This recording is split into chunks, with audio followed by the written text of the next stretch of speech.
February, and I am very excited to get started with my winter sowing, and so that's what this video is going to be about. I started winter sowing in 2021, January of 2021.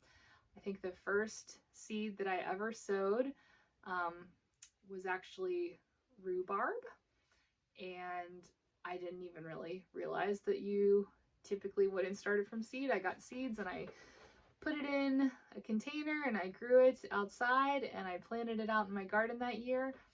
And by the very next year, last summer, I was able to harvest rhubarb, so it worked great. So what is winter sowing? Winter sowing is when you put soil in a clear plastic container and you cut the container so that you can open it.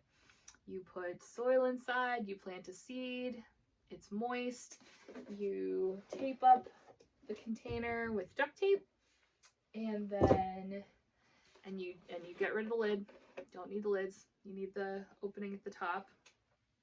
And then you put your container outside where it can get rain and sun, and then wait for the seeds to germinate. And it just creates its own little mini greenhouse. It's a great way to start seedlings, let me tell you. In 2021, I winter sowed more than half of my seedlings, and I still started some of my seedlings inside. And then it worked so well that in 2022, I did over 200 winter sown containers of seeds, and I did not start any seeds inside, not a single one. Didn't even get out my seed starting equipment for indoors, so that was really exciting. So what can you winter sow? Well, you can winter sow anything, like I just said. People do it a lot for native plants, that especially ones that need cold stratification. That's a really, really great way to grow those plants. It can be really difficult to grow those types of plants from seeds indoors, so winter sowing is really ideal. But you can also winter sow all of your cool season vegetables and all of your warm season vegetables, like your tomatoes and even your peppers and even your okra. I have successfully winter sown all of those plants here in Pittsburgh, where my average last frost date is May 15th and my average first frost date is October 15th. So I would say that maybe some of the longer season warm weather loving crops might not be successfully winter sown if you have a really short growing season. That would be the one thing I would worry about. But anybody who has a fairly long growing season in the summertime, at least as long as mine, should be able to winter sow basically anything. Flowers, herbs, vegetables, fruit, anything you can grow from seed. You may or may not choose to winter sow everything, like things that you normally wouldn't want to transplant because they don't like to be transplanted. And that the same would be true of starting the seeds indoors, like carrots. There are ways to winter sow and transplant clumps of carrots, and people do it. I just haven't found that to be necessary, because I use a different method, which is the no transplant winter sowing method, where you sow your seeds and then you put a plastic container over top and kind of create a little greenhouse. So that's a whole, that can be a whole other video. So these are my seeds, beautifully organized by color in these photo boxes that I don't think anybody actually uses for photos. Everyone I know uses these for seeds. This is not my idea. Definitely you can find tons of people who organize their seeds in these photo boxes if you search around on YouTube. But it's a really great way to store all your seeds and keep them nice and organized. So as for deciding what to winter sow, the answer is anything you want. Deciding when to sow them is a lot easier than deciding when to sow seeds indoors, because if you're sowing seeds indoors, you kind of have to know, okay, this is the time when I think I'll be able to transplant these seedlings outside. This is how long it takes to get them up to size to transplant, like, 6 weeks for tomatoes or whatever, and you have to count backwards, and then you want to start your seeds in time, but also not too early so they're not getting root bound in their pots inside. But with winter sowing, the seed will germinate in the container when the conditions are good for it to germinate. So if I want to fill a container and plant some tomato seeds and put them outside, I can do that, and it won't be any problem. The seeds will just sit out there, and as long as the soil in the container doesn't completely dry out, and as long as the container doesn't get knocked over or something like that where the seed would be dislodged from the soil, it can just sit outside and for however long it takes, and it'll decide when it's ready to start germinating. I don't even have to pay attention to it other than to make sure that there's condensation inside the jug so that there's always moisture for the seeds. And if not, if we go a long dry spell, I spray a hose over the top of my containers to make sure that they have moisture inside the container. But so I have all these seeds to sow. How do I decide what I'm going to start with? I plant them, I sow my seeds in order that I think that they would be ready to go outside and be planted in the garden. Just for time management purposes, for me, it's not going to matter at all if you're just planting a couple seeds and or a couple different varieties and you want to knock them all out in a weekend or a day or whatever. But for me, this is going to take me weeks of doing this in the evenings after my daughter goes to bed. So I just like to make sure that I've got the broccoli and the spinach, and all the cool season crops like that started first, so that if I get behind, they're already outside, they're going to germinate, and I'll be able to get those into the garden early on when I need them.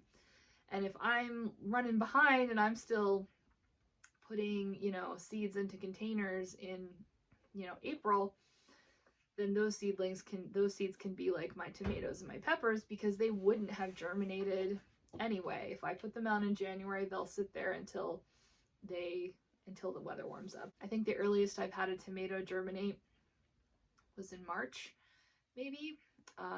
But most of them, they're gonna take until April. At least here in Pittsburgh, they're gonna take until April to germinate. So basically my process is just start with the things that you would want to have the plants ready to plant out in the garden first, or anything that needs a long period of cold stratification, like a native flower that the seed needs to be outside for a whole for a few cycles of freezing and thawing. So yeah, that's how I get started. Okay, so how do you choose what containers you can use for winter sowing?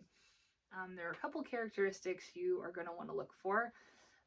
I'd say the most important thing is that it be clear or transparent, so that light can get through for your plants to grow. So here's a totally clear container that I used last year. This was like a juice container, but it doesn't have to be totally clear like that. Like, this is a milk container, not the super opaque kind that's like solid white or yellow, but the basically transparent kind. And if you're testing it, you can put your fingers inside and see if you can see them, then that that's clear enough.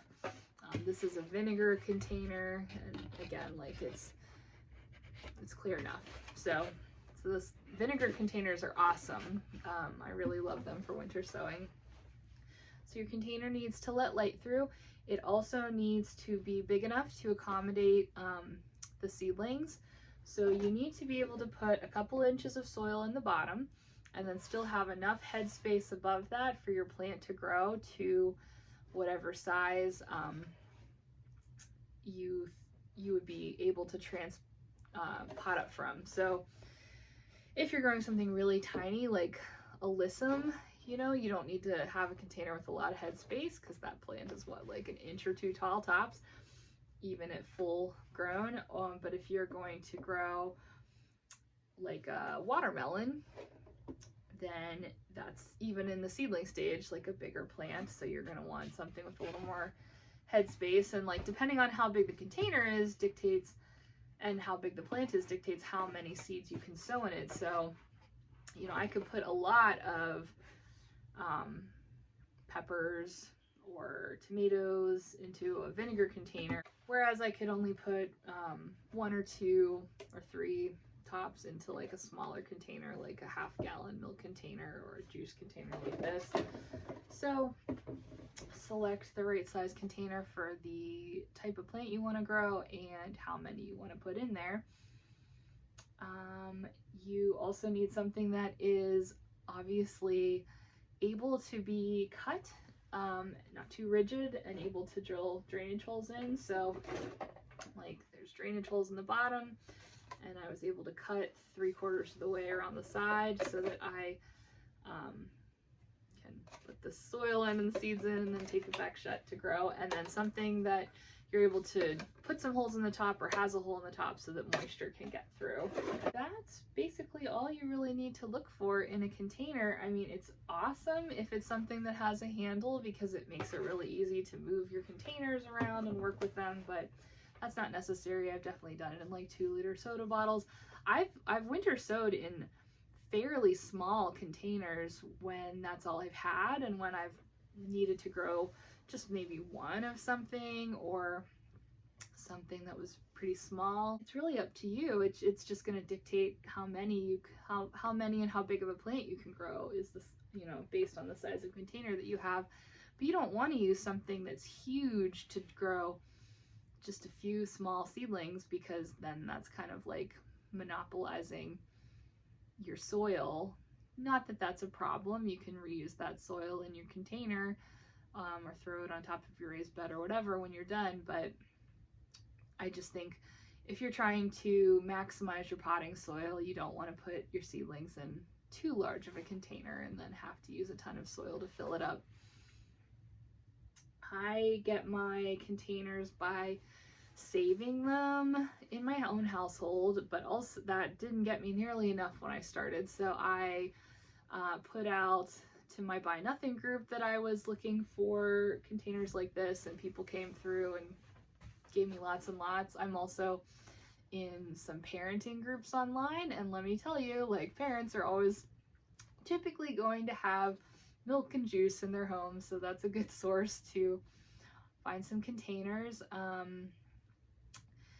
You know, if you see somebody, your friends, you know, throwing out a milk container, or if you pass by some recycling bins on the street and you want to snag them, you know, you do you. Like, it's better than having them in the landfill, and they can be used from year to year. Like, I have whole bags, garbage bags, full of containers from last year. I don't reuse all of them because sometimes they get a little beat up, a little too torn up, but the ones that are in good shape, which is most of them, I just pack up, and I have been using some of the same containers for 2 years, and I don't see why I wouldn't get at least a few more years out of them.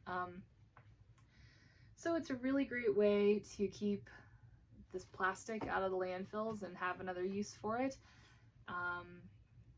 So I'm a big fan of that. Okay, what materials do you need other than containers and soil and seeds for your winter sowing? Well, just a few things. You definitely need some duct tape. You can get fun, colorful duct tape or just regular duct tape, whatever.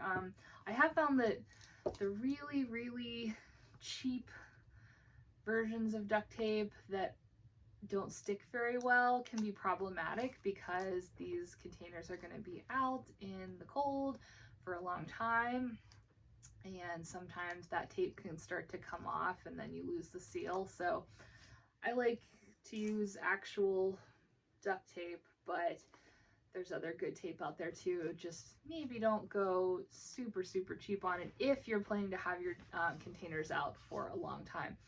You know, when I get to April and I'm finishing up sowing my seeds and those seedlings aren't going to be in the containers for as long, then maybe I could use some, you know, worse tape, and it would still work out fine. And you can always retape them if the tape starts to come off, so you can experiment, but definitely need something. Something I recommend, like, at least, I think this is like, it's 1.88 inches, like something like 1.5 to 2 inches wide is good. You don't want it to be too narrow because you need to make sure that you're really getting a good seal. What else do you need? You need something to write on your containers. And listen, I know you're going to be tempted to think, I'll just use a Sharpie, or I'll just use one of my kids' markers or whatever. Don't do it, okay? It will fade off of your containers and then you will not know what is in your jugs. And it is incredibly important to be able to identify your various seedlings. I do put a plant tag inside labeled, but even that can fade sometimes. So it's also good to write it on the outside, and it's good to get a garden marker, like something that is made for being outside so that it won't fade in the sun and in the elements. I get these Artline garden markers on Amazon. They work really well. The first year I did this, I used Sharpies, and let me tell you, it was a little bit of a mess. So highly recommend getting an actual garden marker. And then the last thing that you really need is a way to make drainage holes and a starter hole to cut your containers. The very best thing is a drill. If you have a drill, a cordless drill is great. What I like to do is get a little starter hole wherever I'm going to cut around the jug, so then it's easier to put my scissors in and cut. But also importantly is the drainage holes.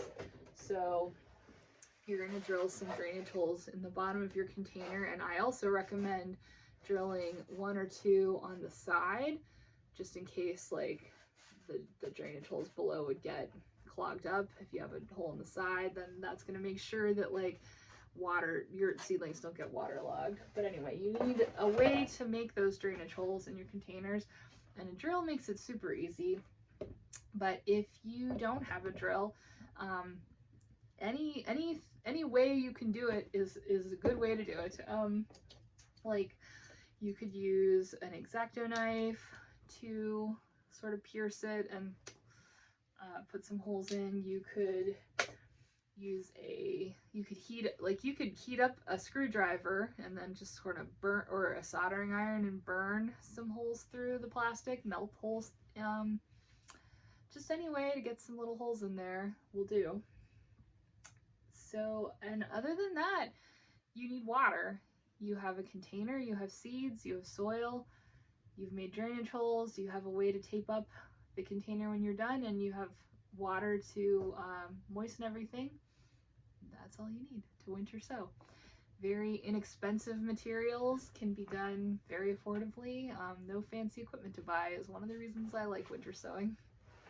Okay, so how to get a container ready to start winter sowing. I am going to start with this 1/2 gallon milk jug. So you can eyeball where you want to put your cut, or you can measure it, you know, so that you know, like, okay, if I put it right here, I'll have 4 inches, so I could put about 3.5 inches of soil. Or if I want to be able to put more soil, maybe I'll cut it 5 inches so that I can put 4 inches of soil and have a little bit of clearance above the soil. However you want to do it.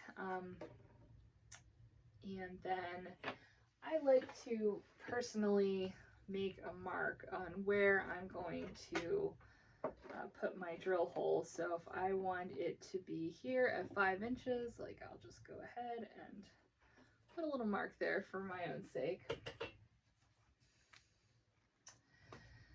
And then I will usually put my drainage holes in before I cut around, just because once you cut it open, then it's kind of floppier and it's harder to cut the bottom. So I like to do this part first. So I will, for a container this size, I'll probably put just 4 drainage holes around the sides, and then 1 in the middle, and then 2 on sort of the outer bottom part, just so that if I would sit it on the ground and for some reason the drainage holes would become blocked, the water would still be able to get out of the sides, and so my seedlings would not get waterlogged. So, all right, I'm gonna go ahead and drill in my drainage holes.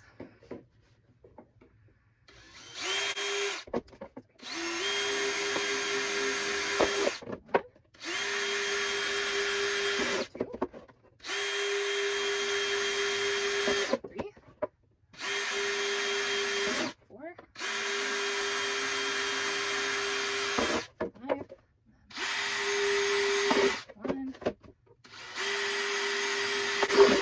2 on the sides. Okay, then you are going to get little plasticky bits, so you have to throw away after you're done doing that. Okay, and then I'm going to drill my guide hole for cutting. Okay, so I do have a preference on where I cut around the jug. You're going to want to leave a couple inch spot that is not cut and cut the rest of the way around. You need to leave, obviously, like, you know, a spot where, I mean, you could cut the lid the whole, you could cut the top the whole way around, but then that just makes it really difficult to tape it and get it lined up. It's nice if you leave a little bit of space. It creates like a hinge and keeps your lid attached to the bottom. I used to cut them and I would leave the attached spot right here where the handle was. I thought, oh, that makes sense. Like, but actually it makes it really hard if you leave that handle as the spot that is attached, to stack them if you're going to save them from year to year, because it doesn't open as well. It's kind of awkward. It folds flatter this way, and then you can sort of sandwich them together and they take up way less space in storage. So I usually just, you know, it doesn't matter what side, leave just like a little bit attached. So I've got my hole started here, and I'm gonna cut around. I think I'm gonna leave it a little bit attached on this side, so I'm gonna go the other direction. Okay, so I left a little bit uncut, and that's it. Now my container is ready to go. I do wash them out before I put the soil and the seedlings in. Let me tell you, if you are collecting used milk containers from people and they have not rinsed them out really well before you start working, it does smell. But it is easier to, I mean, I rinse them out as best I can before I start cutting, but I find it easier if they're really like stinky with sour milk to like give them a really good scrub than after I cut them, because I can get inside better. So that's up to you, however you want to do it, but that's how I cut a container for winter sowing. That's all you have to do.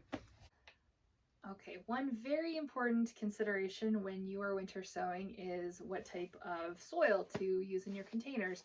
And this is one of the bigger differences from starting your seeds indoors, where you're going to want to use a sterile seed starting mix that doesn't contain fertilizer, because your seeds don't need the fertilizer until after they're potted up. But with winter sowing, because your plants are going to stay in the container a lot longer, they need some nutrition. So you don't want to use a sterile seed starting mix for winter sowing. You definitely want to use potting soil. And it's best if it contains organic fertilizer,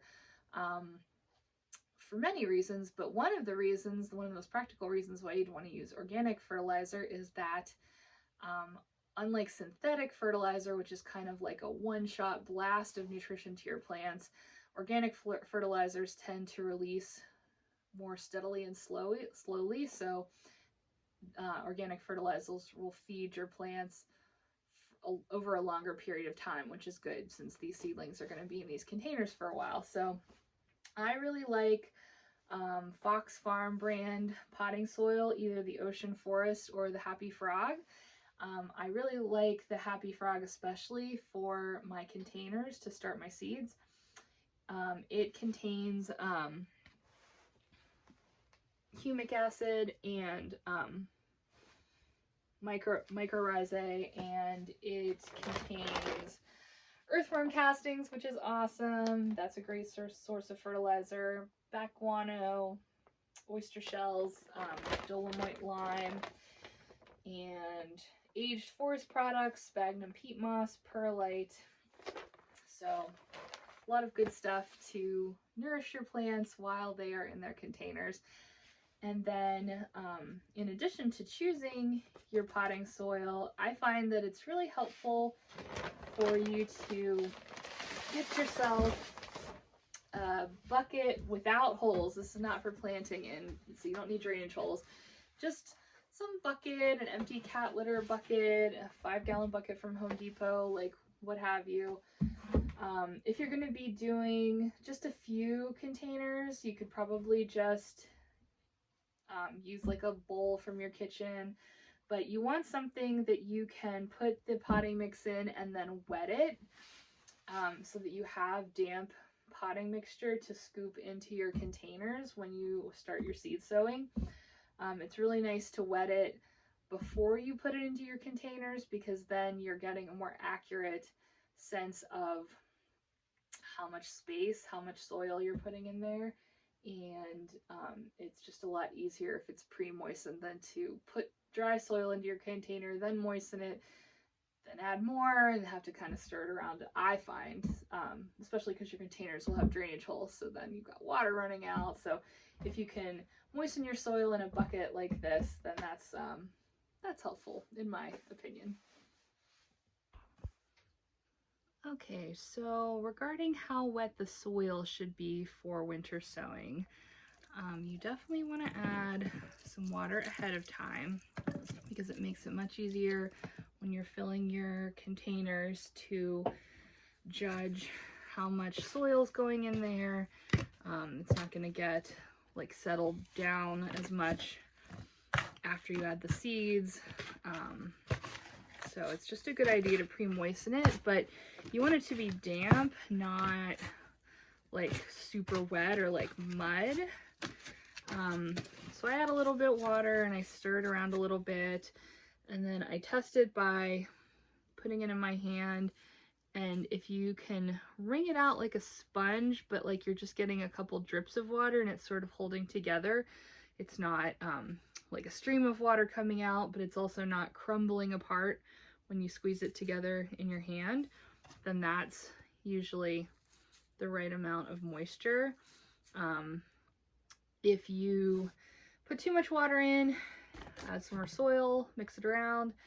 If you put too little in, obviously that's an easy fix, just add a little more. So it's better to start slowly adding water bit by bit, because I think it's easier to add more water than to add more soil. But either way, that's how I pre-moisten my soil before I get started with the winter sowing.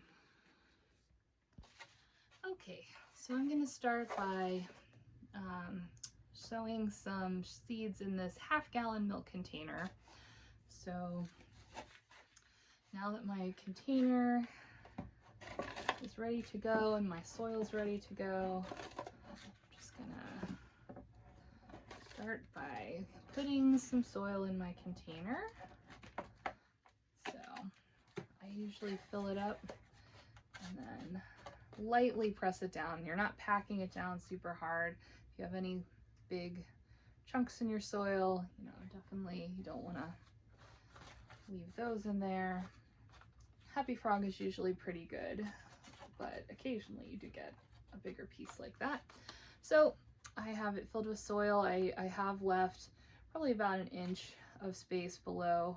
I've put the soil up to about 1 inch below my cut so that I have a little extra space for my seedlings, but they definitely will have, you know, at least 3 inches of soil there. So that is how I'm gonna start. Okay, so now let's sow some seeds. I'm gonna start by sowing some shallot seeds in this container. I successfully grew shallots last year from sets that I bought, but I've never grown them from seed before, so this is something new I wanted to try. I have grown onions from seed, but just not shallots. So these are the shallots I'm going to start with. They are the Zabroon shallots from Botanical Interests. Interestingly enough, this company, Botanical Interest, was just acquired by Kevin at Epic Gardening, which is a wonderful podcast and YouTube channel to follow. One of the very first gardening podcasts I ever listened to. So that's pretty exciting. Congratulations, Kevin. The shallots and any onion seed like to be sown very shallowly. So to put the shallot seeds in, instead of making holes with my little chopstick here, I'm just going to sort of fluff up the surface of the soil. Make sure there's no big pieces of bark or anything in your potting mix, at least at the surface. Okay, and then because onions are so easy to separate, you don't need to worry as much about spacing them, because whenever they grow to a few inches tall and you're ready to plant them out, like, you can literally just pull them apart like shoestrings, and they don't mind that. A lot of seedlings would not enjoy their roots being disturbed like that, so it just depends on the seedling. But these are going to be pretty easy, so I'm just going to take some seeds. You can see the size of the seeds, and I'm going to sprinkle them all through my container, not really paying attention to any kind of spacing, like I said, because I'll be able to, you can sow these pretty thickly and you'll be able to separate them. And I'm actually going to sow these pretty densely. I think I'll just use this whole packet actually, because there's not that many in here, and because onion seeds notoriously have the shortest shelf life in the seed world. Like, a lot of seeds, you can store them for a very long time, especially if you keep them in nice cool conditions, and they'll keep germinating for you even when they're like 10 years old. I know because I've done it. But onions apparently do not last as long, so this is a packet that I got on sale at the end of last year. It was packed for 2022, so they're not the newest seeds. They're not the 2023 seeds, so I figure instead of storing them and then losing germination on them, I'll just go ahead and sow them all. So I've sprinkled them onto the soil, and then I'm gonna take a handful of loose soil, and I'm just gonna add that to the top. I think a little bit more. You could add dry soil to the top as well instead of your pre-wetted soil. And then just sort of, you just want them to be lightly covered, and then just give them a very light tamping down to make sure you have good soil seed contact. I'm just gonna add a little bit of water. My soil's already nice and damp, so I'm not gonna add too much. But that's another reason I do my containers in I use just a pan like this. You can use a cookie tray, whatever you have. Just in case you do add a little bit too much water to your containers, it'll just run out your drainage holes, and that's great, but you don't want that just like going all over your counter. So I recommend, for making your life easier and cleaning up afterwards, to do this in some sort of tray. So that's the seeding, and now we're going to write a plant tag. Very, very important. So for my plant tags, I don't know if you can tell what this is. I use recycled vinyl blinds to make my plant tags. I'm sure if you yourself do not have some old, broken, dingy blinds in your house that you want to get rid of, somebody in your neighborhood does, and there's nothing you can do with these vinyl blinds. Like, they don't, you know, nobody wants to reuse them, especially if they're broken. Nobody wants to recycle them. Vinyl is a really bad material. It's really negative for the environment at pretty much all stages of its life.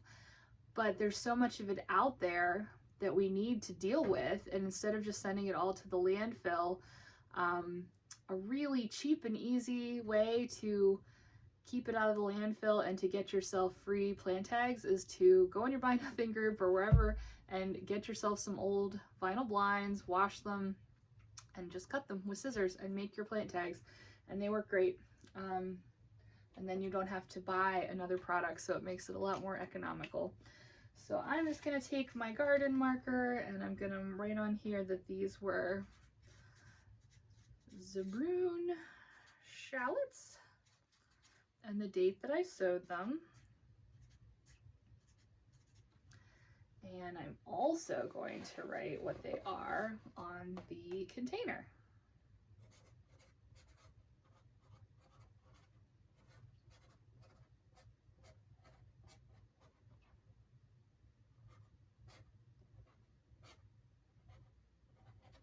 Okay. Put my plant tag inside. I usually just stick it in a corner. And then the fun part, the duct tape. So I'm going to see if this works. I just saw a YouTube video, or maybe it was a TikTok video, I don't know, yesterday, where somebody pulled a piece of tape off, and then when they got to the end, they did a little fold like this, and then maybe they did it the other direction, I don't know. And then from there, they just tore it off clean, and now you've made yourself a little handy tape flap to pull from next time. Wow, okay. I stole that move from the Trans Handyman on TikTok, although I believe that the original idea they got from someone else. So anyway, you should try that. It's going to make your tape management a lot more simple. Okay, so as to taping the actual jug, so do it however you want. I like to just start, first of all, I like to start sort of where it's still attached, back there, and then wrap my way around, making sure you have good contact with the container. I made this tape a little too long, longer than I need, but that's okay. I'm just gonna keep wrapping it and use the extra on this container. I could have torn it off and saved it for another container, but it wasn't that much extra. And if you pull too little for your container, no problem, just stop and then get another piece and just overlap it a little bit. I definitely try to get it right, get the right amount, because you know, duct tape's not free, so I don't want to waste it. And you also don't go too conservative and leave any gaps in the tape. You want a really good seal all the way around. You want to make sure, press it around, especially around the handle. There can be some like little bulgy bits, so make sure it's on there really well, because you want a nice seal so that when the moisture's inside and there's condensation inside, all that moisture is staying with your plants, and also all the heat is staying inside your little greenhouse. So that's it. That is how you winter sow. We have shallots in this container, and I will sit them outside, and they will germinate when the conditions inside this container are right for it, and no sooner. And once they germinate, they'll require a little more care. So we'll talk about that a little bit. Okay, let's do another one. We're gonna fill up this container with our pre-moistened potting soil. This time I'm doing a full gallon milk jug, and I'll show you what I'm gonna put in here. Okay, so I got a couple inches of soil, And I'll add just a little bit more.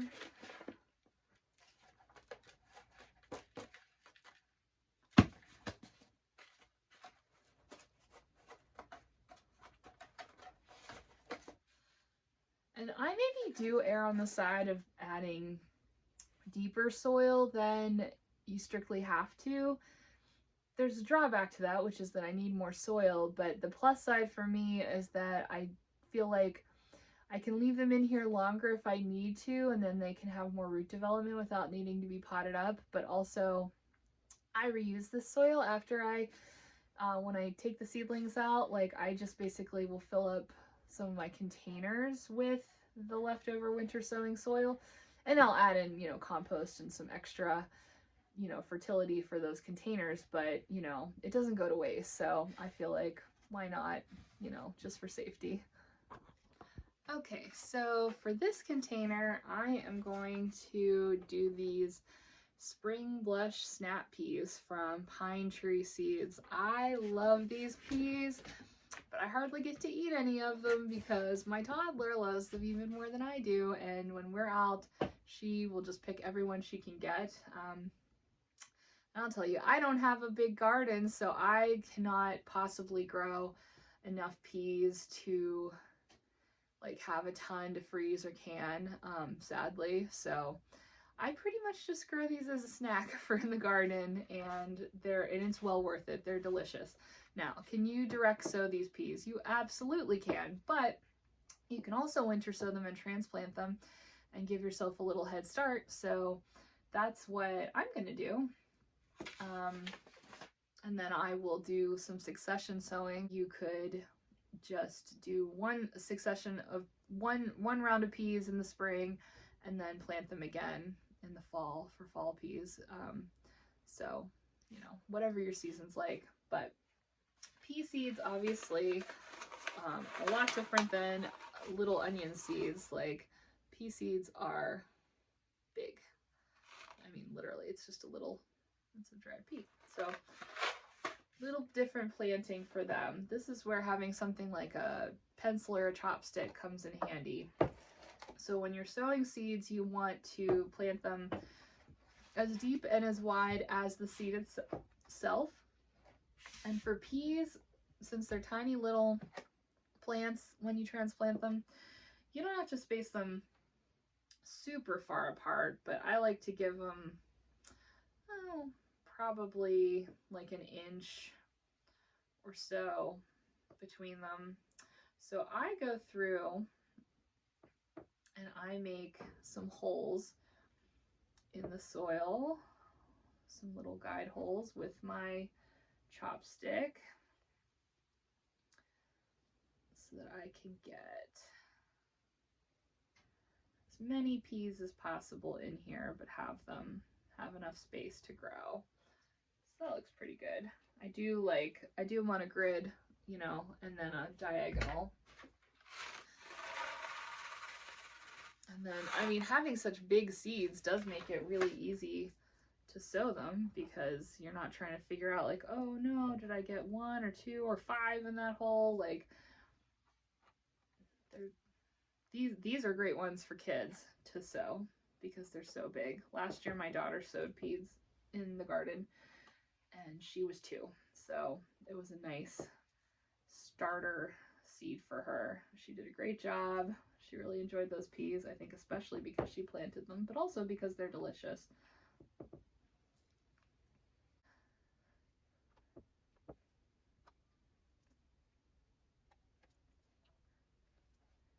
Right. A good reason to not cover them as you do them and to just push them each into their hole is then you can look in and make sure, like, oops, I missed a hole, which I did. So there we go. Okay, so I've got, let's see, how many peas did I put in here? 1, 2, 3, 4, 5, 6, 7, 8, 9, 10, 11, 12, 13, 14, 15, 16, 17, 18, 19, 20, 21. I put 22 peas in here. I could probably have put maybe a few more, maybe a few less, but generally 20 peas, 22 peas for a container like this. And then because these, you know, can do to be planted a little deeper, I will go ahead and add a little more soil on top.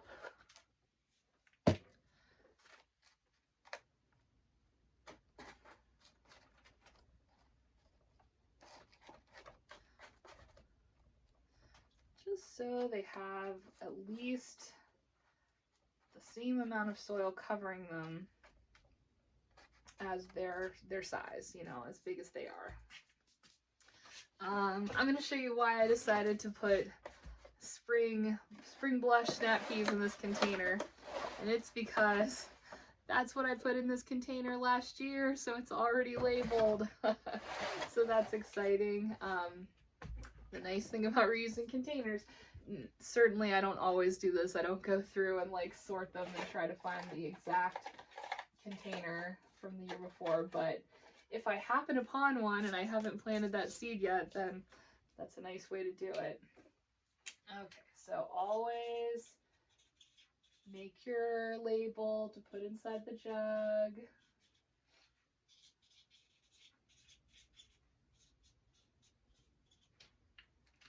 Okay. And this is the plant tag I'll use in the garden as well, so it gets used twice. It's used in the jug, and then when I transplant them to the garden, put the tag, all done. So you don't have to make tags while you're planting out your garden, so that's nice. Okay, and then we just have to tape this bad boy up. Got our nice starter here from the last time we pulled the tape.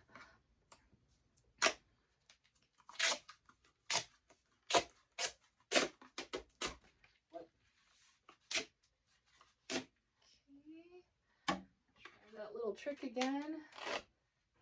Fold it over.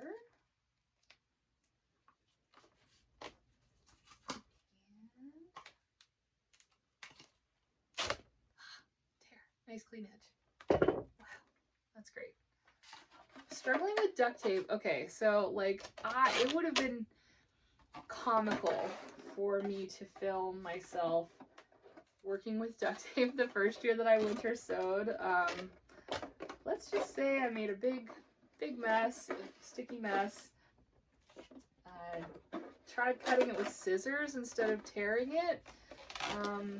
My scissors got gunked up and destroyed. Like, I don't know. It was just a mess. Like, it seems so simple, but until, like, if you haven't worked with a material before, it can be really awkward. So don't worry about it if it is. Just keep practicing. All right, so we've got our tape all the way around. We have spring blush, snap pea. I'm just gonna put the new date on here, so I know it's not just a label from last year. And we're good to go. You might notice that I didn't add any extra water on these. I could have, but I think my soil was already moist enough, and it's also pretty snowy outside here, so I know there's going to be more moisture coming into the jug when I put it outside, so I just didn't feel like I needed to, but I could have, and I still can, you know, if you're like, oh shoot, I need to add more water. Oh, there you go. So spring peas sown, ready to go outside. Okay, so what do you do once you have the seeds inside your containers? They're all taped up and labeled and ready to go. Well, you take them outside and you can put them pretty much anywhere with a couple conditions being met. So first of all, the reason you don't put a lid on is because you want rain and snow and water to be able to get inside to basically let nature water these seeds and keep these containers moist for you. So don't put them like under like a covered porch or something. Put them out where they can be rained on, where they can get water inside.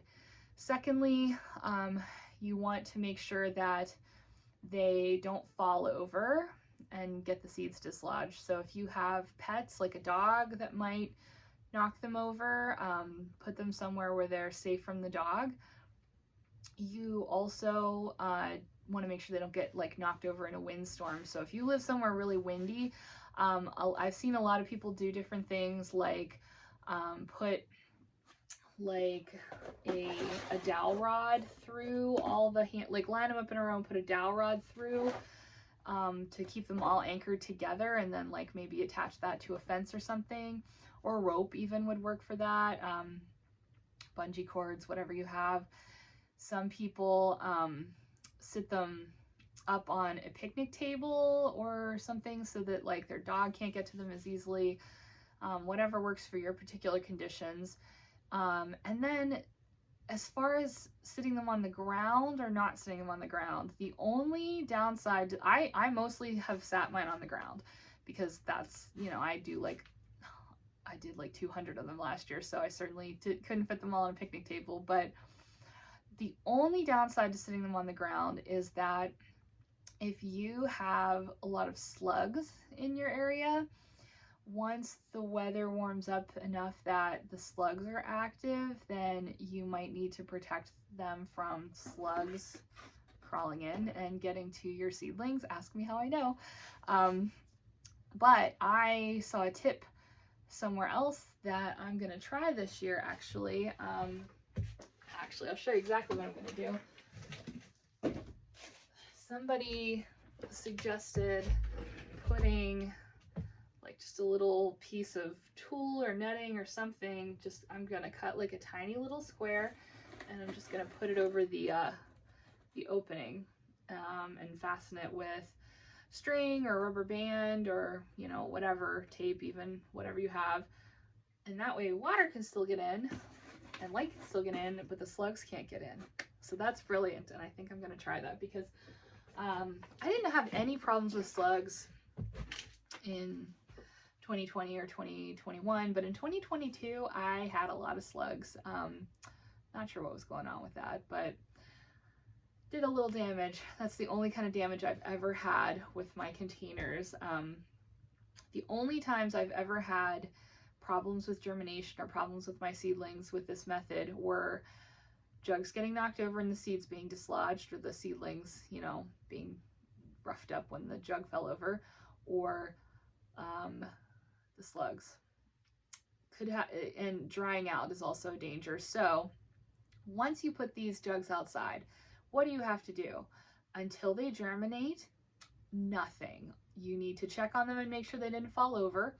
You need to make sure they don't dry out. So if you have really dry winters, like where you're not getting snow or rain for a long time, you might want to go out and check on them. And if they, so these don't have any condensation on the insides yet because I literally just made them, but they should have condensation a lot on the sides. You should be able to tell that there's moisture in the soil without having to touch it.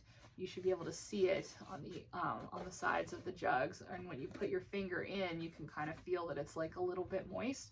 And if they're not, you know, just get some water and sprinkle it above, or use your hose if you have it hooked up, and just give them a little extra water. They, you know, it's not like watering your garden once you have like tomatoes on the vine in summer. Like, they don't need very much water at all, but they can't dry out completely. That is no good for germination. So just check on them, you know, if it's been raining, you really don't need to check on them, but if it hasn't, you might want to go out and see how they're doing and give them some moisture if they need it. And then once they germinate, things require a little more care. Once they germinate, then you definitely need to make sure that they're getting watered, and you also need to make sure that if the temperature does dip colder than that plant would ideally like, if there's a frost, you need to cover them, just like you would, you know, with a frost blanket or even a tarp if that's all you have. Now, they are cushioned a little bit against cold temperatures. It's going to be warmer inside that jug than it is outside, because this is in effect creating a little greenhouse. I'm not sure how many degrees grace you get with your little greenhouse jug, but you know, it's definitely a couple degrees at least warmer inside the jug than it is outside. So if it's just a little chilly, maybe you don't have to do anything, but I'm usually better safe than sorry, and as soon as the jugs start germinating, if the temperature dips below what that type of plant would ideally like, I'll just go ahead and throw a frost blanket over it overnight and, you know, take it off. You know, if you have germinated plants inside, take it off as soon as it warms up so that they can get some sunlight. But usually when that happens, because stuff's not going to start germinating until it's been consistently warm enough for the seeds to want to germinate. So that's usually more of a concern, like if you get some really warm weather early, like here in Pittsburgh, our average last frost date is May 15th, but my tomatoes and peppers and things are going to start germinating, you know, in April, no problem. So then we'll get, like, you know, some frosts after that here and there, especially overnight. So I'll just have to cover them overnight. But usually at that time of year, it is warming up during the day again to be above the freezing temperatures. So I definitely take the cover off so that my plants can get that light and keep growing. But if it does stay cold for a whole day, it's okay. They can stay in the dark for a day or even two. I think possibly I've kept mine covered for 3 days during a cold snap, and that's fine. But they do want to get some light on them as soon as you can to help them grow, because that's what they need. So yeah, it's really, that part might seem like, okay, well, that's a little work, but think about it, like, that's it. Like, that's all you have to do. You know how you start seeds inside, and then when you're like, okay, I think it's time for you guys to go outside, like, we need to start hardening you off, take them in, take them out, take them in, take them out. You are never going to have to do that. You just have to make sure that they, you know, don't get super, super cold once you have seedlings in there. But otherwise, that's it. Pull a blanket on, pull a blanket off. Okay, so why would you maybe want to winter sow your seeds? There are a lot of great benefits. There are also, I'd say, a few drawbacks. So I'll just go over the whole situation and my assessment of it. And then you can think about if the benefits would align with your life and if this would be a good method for you. So I started winter sowing primarily because of cost and because I had a very small child and many pets inside my house. What do I mean by that? So I have a toddler, and she is very curious and loves to help out with gardening, but seedlings are very delicate and don't like to be disturbed by tiny toddler hands. So I kind of had to reassess my logistics of my seed sowing when she was little, and find a different place to put them where she couldn't get to them. But that's difficult. Like, we all, I mean, I don't know about you guys, but finding space in your home, whether you have a kid or not, to do your seed starting is tricky. I feel like we don't all have like just a whole extra room to be our grow room. So big benefit of winter sowing is that you're doing it outside and you don't need to make space in your room to set up your equipment, and you don't have to worry about your kids getting to your delicate little seedlings as much.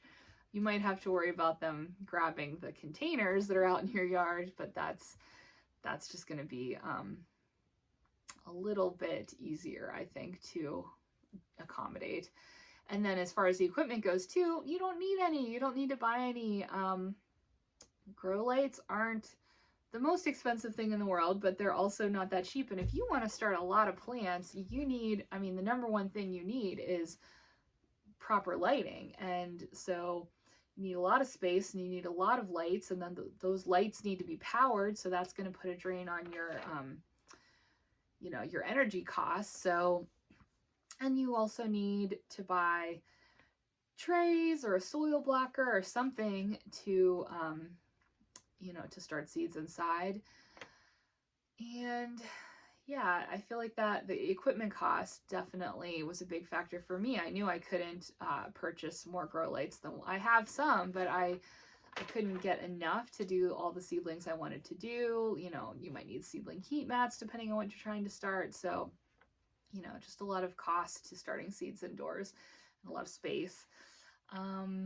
Let's see, another good reason to winter sow is that you can start planting early.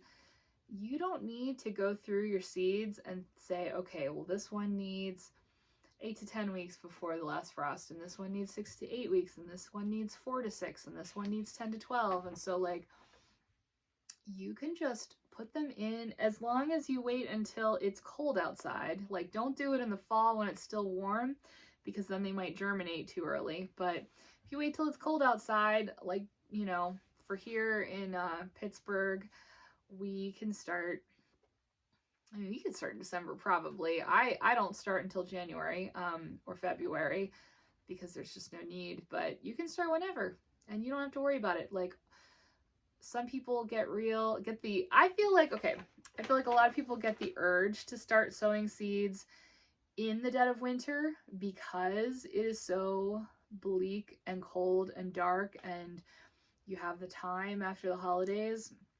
And so you're like, okay, well, I'm going to go ahead and start my tomatoes, and it's January. And you're like, okay, so they need 6 weeks before the first frost before they can be, you know, potted up and put outside. Okay, well, if let's say you even waited till February, 6 weeks, so that's all February and 2 weeks into March. You're halfway through March and it's 6 weeks. And your average last frost date is May 15th. And now you have 2 months of having to nurse these seedlings along inside, give them increasingly bigger pots, increasingly more space, worry about, you know, any kind of like pests, and make sure you're getting that light perfect and watering them, keeping them, you know, fertilized as they get bigger and bigger and bigger. And then after all that, they've lived inside for a long time. And that takes me to my next point. You have to harden them off if you started seeds inside. You can't just throw them out into the elements after they've had their nice cozy time in your house. So you have to take them out, put them in the shade, move them back inside, take them out for longer periods each day, check on the weather, make sure it's a good day for hardening them off, you know, all that. In and out, in and out, in and out. Believe me, I've done it. There's no hardening off with winter sowing. Your seeds are completely acclimated to being outdoors because they have been outdoors their entire growth. So you do a teeny tiny like transition for them, at least I do, when I'm ready to start potting them up or planting them out in my garden.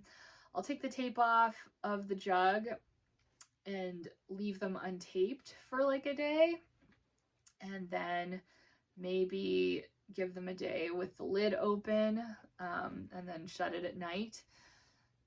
But I mean, sometimes I do that, sometimes I don't, and it's still fine. Sometimes I take the tape off and they sit in their containers for several more days because I just don't get to them. They're very chill and flexible at that point, so I love that about it. It's just so easy. And then I guess the other thing I would say is that they don't need to be potted up as much. Like, you can pot them up from the jug. Like, if you have, like, say you put a bunch of tomatoes into one container and then the weather's nice but they're still pretty small, like if you want to take them out and pot them up into a slightly larger individual pot before you actually put them into your garden, you can, but you don't really have to, like, because they're not growing out of their pots and like in your home, like needing like a bigger and bigger space. You can just put them in the garden. You can kind of skip the potting up stage if you want to, which is nice. So that takes me to one of my potential downsides to winter sowing, which is that you're not getting a head start like you would inside per se. Like, because if it's cold outside, the seeds are just going to sit in the jug and they're not going to germinate. They're going to wait until it's warm. Whereas if you're inside starting seeds, you can get them going, you know, it's nice and warm in your house. So you can have peppers, you know, or tomatoes that are a foot tall when the seeds in the jugs are just starting to germinate. So if you are trying to grow a really, really, really long season crop, and you have a short growing season you're not quite sure that your seed or the particular plant can grow to maturity in that time, then winter sowing that plant might not work out for you. But I find that most of what I'm growing has plenty of time. You know, I might not get fruit set quite as early as someone who started their seeds inside, but it's not like a big difference. And sometimes it's no difference. And let me tell you why. Because I've definitely found that the seeds that I started winter sowing versus indoors catch up. Like maybe you're planting a bigger tomato seedling out in your garden and a smaller one that you winter sowed at the same time. I did this as a test actually in 2021, and because the little seedling that you winter sowed is so well acclimated to being outdoors, it hasn't had as much root disturbance from being potted up multiple times, they catch up, like they just grow really fast. So sometimes there's no difference at all. Sometimes the ones that I planted from winter sown seedlings versus indoor started seedlings literally set fruit at the exact same time, or, you know, like a negligible amount behind, like maybe, you know, a week. So I really don't see that as a big downside. Okay, so collecting the containers, you know, getting enough of these milk jugs to winter sow like a fairly moderate to large size garden, that can take you a while. And then doing the drilling and cutting that, you know, and washing, like, don't discount your time. Like that's definitely going to take you some time, and you're also going to need the space to collect all your containers. Of course, that space can be anywhere. It can be outside. It doesn't need to be anything special, but I guess that's a little bit of a downside, although to me, that's completely offset by the fact that I'm using free recycled containers. These would end up, you know, going to the garbage for most people.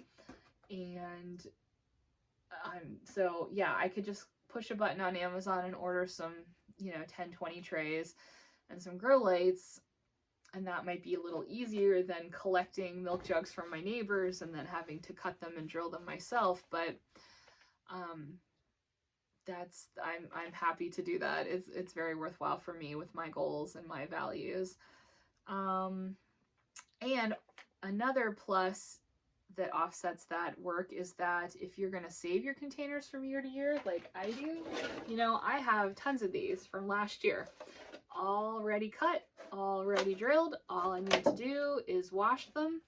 And they do, like, you can definitely, to store them, you can sandwich them together. Sorry, that was loud, but see, so, like, you know, it's still going to take up some space, but you can sort of stack them together like that. And then some people string them up in their basements from the rafters or in their garage, or they do like I do and like sandwich them together and put them in a garbage bag out in the shed or wherever. You can, you know, crush them a little bit and they're still going to be fine. They're pretty sturdy. So, but it is a downside to have to store them. They're going to take up a little more space than some of your indoor seed starting equipment might. And another tiny downside for me is the duct tape. Peeling off this duct tape, I don't like, you know, the way that feels. Like it's sticky on your hands and then you have a big pile of sticky duct tape. And I haven't yet figured out the best way to handle all that duct tape once I'm done with it. So if you have any ideas, leave them in the comments. So yeah, taking off the duct tape is probably my least favorite part of winter sowing. You have to do it. So it goes. And then, you know, your neighbors might give you funny looks. That's the only other downside I can think of. Like, my neighbors definitely peer over into my yard and think, why does she have 100 milk jugs lined up in her garden?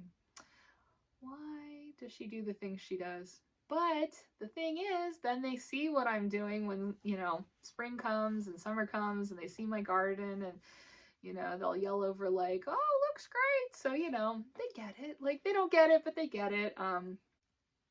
Maybe if you live in an somewhere with an HOA, they might not like the look of your milk jugs sitting in your backyard.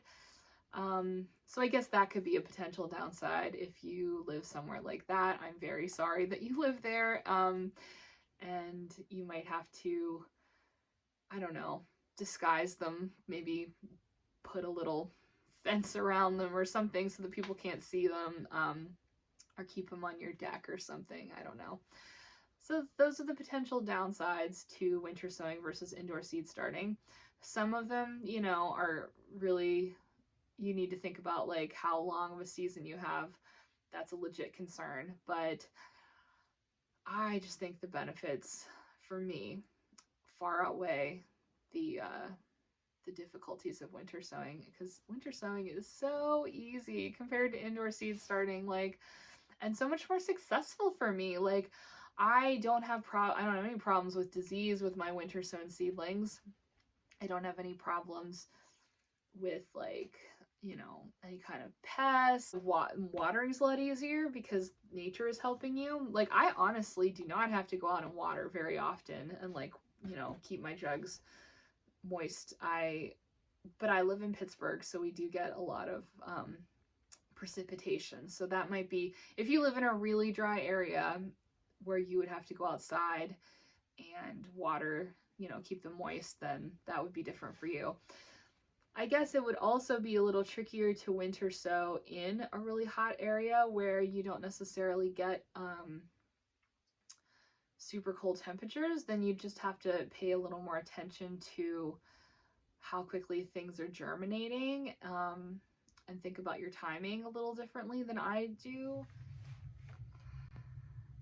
Okay, so that's about all I have to say about how to winter sow, why to winter sow. Hopefully that gives you a pretty good idea of how to do it and what benefits it might have and why it might be a good method for you to try. And I hope you do try it, and I hope it goes really well for you. If you do try it and you love it, let me know in the comments. And if you do winter sow and you have other great ideas or ways that you do it differently than me, definitely let me know, because I'm always interested in learning how to improve my technique and have even better results. But it has been a wonderful skill to have and a really great way for me to grow a lot of seedlings in a small space without taking a lot of my indoor space and having really healthy, beautiful plants to show for it. So I hope that you love it as much as I do. I'm gonna take my couple containers outside that I have already sown and put them in my garden, so I'll take you out there with me, and then we'll wrap up this video. Okay, here are the winter sown seeds in their containers, tucked in their jugs, out here in my snow-covered, beautiful garden. My garden's actually a total mess because I don't really clean it up in the fall, but it's a beautiful sunny day. There's still snow on the ground, but it's really, really beautiful and sunny out here, so it's really nice. So yeah, this is where these guys will just sit until they germinate. I'll be adding many friends, and we'll start many, many seeds this way, and then come spring, I'll be able to start planting these out. So I'm very excited. That's the winter sowing process.